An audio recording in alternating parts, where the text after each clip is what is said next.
English লেখার উপর mouse রাখলে কিভাবে বাংলা হয়ে যায়। আসসালামু আলাইকুম। আজ আমরা খুব সিম্পলি শিখবো কিভাবে গুগল ট্রান্সলেটর আমাদের ব্রাউজারে সেট করব অ্যান্ড ইংলিশ বা যে কোনো ভাষা বাংলা ভাষায় পরিবর্তন করব। So let's get started. তো আমরা প্রথমেই আমাদের যে কোনো একটি ব্রাউজার ওপেন করে নিই। তো আমি ক্রোম ব্রাউজারটি ওপেন করে নিচ্ছি।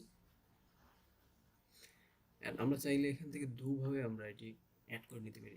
এই যে থ্রি ডট মেনু থেকে এবং এখানে সার্চ করতে, আমি এখানে সার্চ করাটাই সহজ হবে। এখানে আমি সার্চ করে দেখাই ওয়েব স্টোর।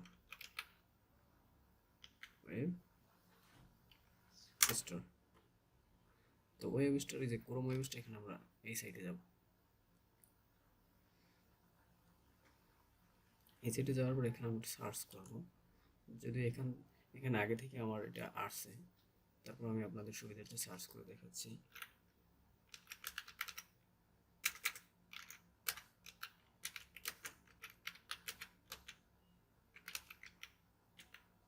এখানে এন্টার করব।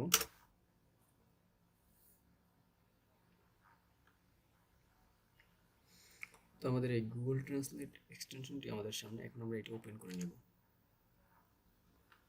অ্যাড টু ক্রোম মানে আমাদের ব্রাউজারের সাথে এটি অ্যাড করে নিতে বলছে, তো আমরা এটি অ্যাড টু ক্রোম করে নিই অ্যান্ড অ্যাড এক্সটেনশন।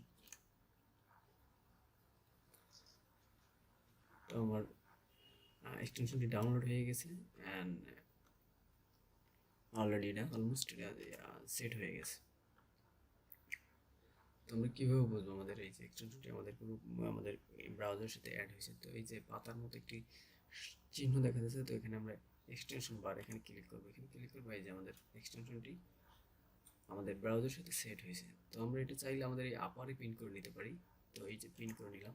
তো এখন আমরা দেখবো আসলে আমাদের এক্সটেনশনটি কাজ করতেছে কিনা। তো এখানে আমরা যে কোনো কিছু একটা সার্চ করি, ইংলিশ কিছু সার্চ করি। আচ্ছা, এই যে এই লেখাটা আমরা দেখি আমাদের বাংলা হয় কিনা। এই যে মাউস ড্র্যাগ করলাম, তো আমাদের বাংলা হয়নি, কারণ আমরা এটা এখনো এই আমাদের এক্সটেনশনটি সেটিংস করে নিই। তো আমরা এখন সেটিংস করে আসি। তো আমরা আবার সেই এক্সটেনশন বারে যাব।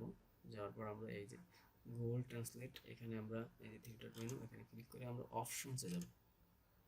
অপশনস যাওয়ার পর এখানে প্রাইমারি ল্যাঙ্গুয়েজ ইংলিশ আছে, তো আমরা তো ইংলিশ চাই না, আমরা চাই বাংলা। তো আমরা এখানে বাংলা করে দেব। দেন এখানে আমাদের এই যে display icon that I can click to show pop up, এখানে আমাদের এই যে অপশনটি এটা করা যাবে না। তো আমাদের এই যে ইমিডিয়েটলি ডিসপ্লে পপ আপ, এই অপশনটি অন করে দিতে হবে। এই অপশনটি মাস্ট বি অন করতে হবে, না হলে আমাদের কাজটি সম্পূর্ণ হবে না।